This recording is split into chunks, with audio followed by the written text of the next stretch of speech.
Bonjour à toutes et à tous. Aujourd'hui, on va aborder un sujet extrêmement vaste, la préhistoire. Mais c'est quoi exactement la préhistoire? Par définition, la préhistoire, c'est tout ce qui se déroule avant l'histoire. Et du coup, quand débute l'histoire? Il est communément admis qu'on situe le commencement de l'histoire au début de l'écriture. Et la première forme d'écriture, c'est l'écriture cunéiforme inventée en Mésopotamie, il y a environ 5500 ans, comme par exemple à Kish et à Uruk. Sauf que tout cela n'est pas tout à fait exact. D'une part, on ne peut pas dire que l'écriture mésopotamienne marque le commencement de l'histoire, car l'écriture n'est pas apparue partout au même moment. Et d'autre part, la préhistoire ne se termine pas à ce moment-là, mais avant.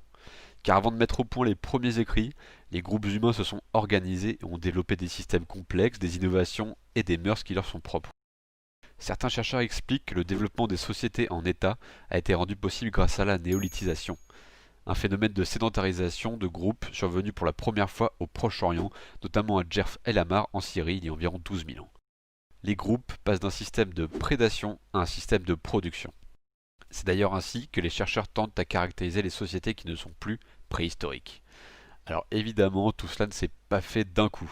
Les chercheurs pensent que des changements climatiques ont entraîné des modifications de l'environnement et donc des besoins et des moyens de subsistance de l'homme. Du coup, il existe une période intermédiaire qu'on appelle la proto-histoire. Cette période regroupe le néolithique et les âges des métaux. Et à présent, je me rends compte que je commence par vous parler de ce qui se passe après la préhistoire et pas avant. Car oui, la préhistoire n'englobe pas toute l'histoire de la Terre. Par exemple, j'entends souvent "Ah ouais, la préhistoire, c'est intéressant, étudier les dinosaures, tout ça, ça doit être ouf." Sauf que les dinosaures, ça fait pas partie de la préhistoire.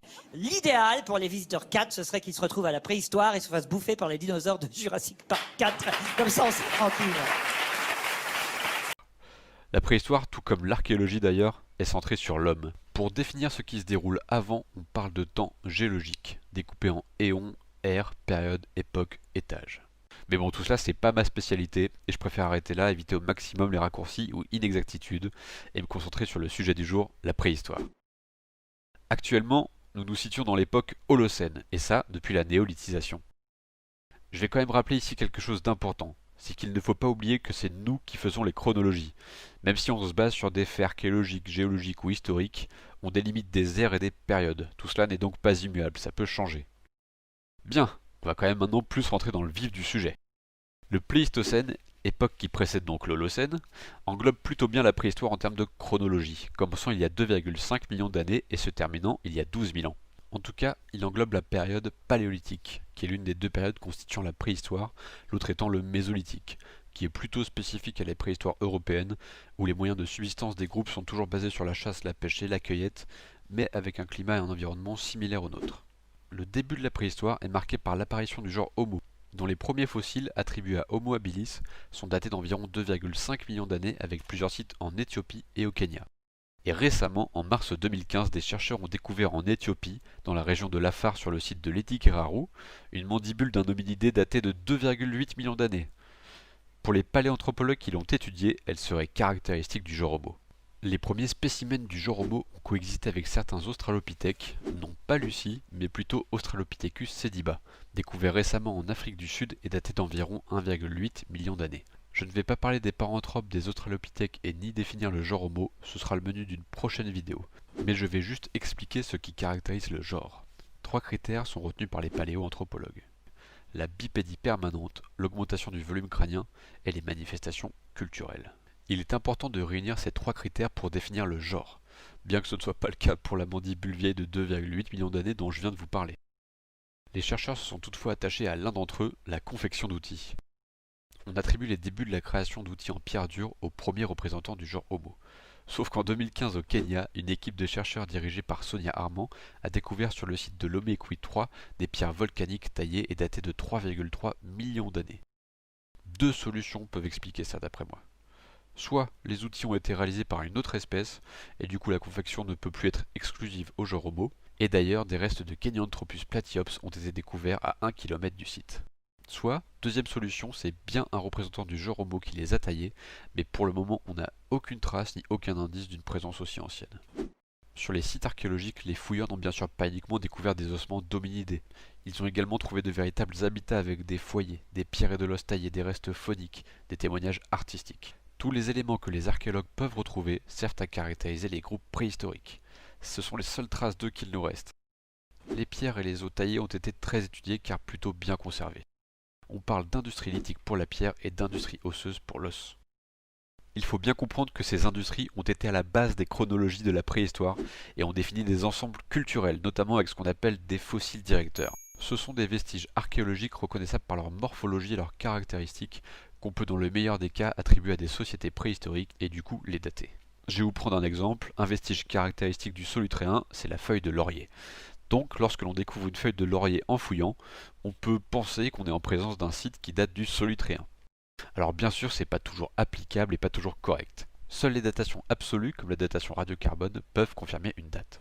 Bien, on en connaît un petit peu plus sur la chronologie de la préhistoire, mais on ne sait pas encore quelles sont les manifestations culturelles qui sont apparues et qui la caractérisent. Alors évidemment, on ne peut pas tout voir ici, je vais donc prendre quelques exemples que je trouve assez marquants. Je vais commencer par l'ensemble culturel oldowéen qui débute il y a 2,5 millions d'années. Alors je parle d'ensemble culturel, mais il y a d'autres auteurs qui parlent de culture, de société ou encore de courant. Et au passage, les scientifiques qui ont découvert les pierres taillées vieilles de 3,3 millions d'années qu'on a vu tout à l'heure parlent de l'Oméquien, en référence au site. Ensuite, on a les premiers bifaces qui datent de 1,7 million d'années.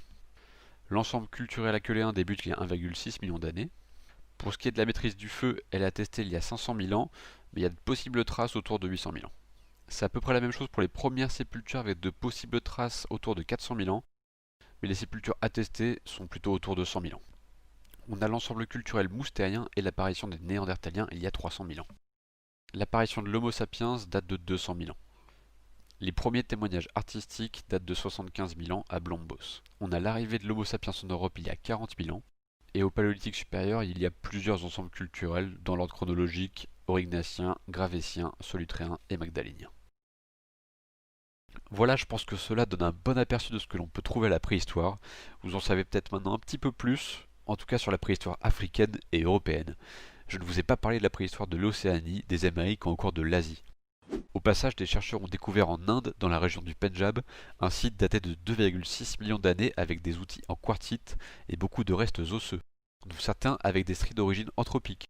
Est-ce qu'on peut y voir l'émergence du genre Homo hors de l'Afrique ? C'est franchement possible, mais on n'a pas encore suffisamment d'indices pour le moment, je pense, pour développer cette hypothèse. Il y a aussi le cas d'Homo naledi découvert récemment, qui n'est pas encore daté et qui, selon certains chercheurs, pourrait être le premier représentant du genre Homo. Je pense que la prochaine décennie nous donnera pas mal de réponses quant à l'émergence du genre Homo, ou peut-être plus de questions. Et voilà, c'est la fin de cette vidéo. Je vous remercie toutes et tous de l'avoir visionné en espérant ne pas avoir été trop long. J'ai essayé de ne pas faire de raccourcis tout en étant bref, et c'est loin d'être évident. N'hésitez pas à liker et à partager la vidéo et bien sûr à vous abonner. Vous pouvez aussi visiter notre site internet, vous trouverez le lien dans la description. On y poste toutes nos vidéos, des articles sur différents thèmes de la préhistoire et de la protohistoire, et vous pouvez retrouver l'actualité archéologique. Vous pouvez aussi bien sûr poser toutes vos questions dans les commentaires ou sur notre site, et on tentera d'y répondre au plus vite, et pourquoi pas en vidéo. Je vous souhaite une excellente journée à toutes et tous, et à bientôt sur Antenne Illuvien.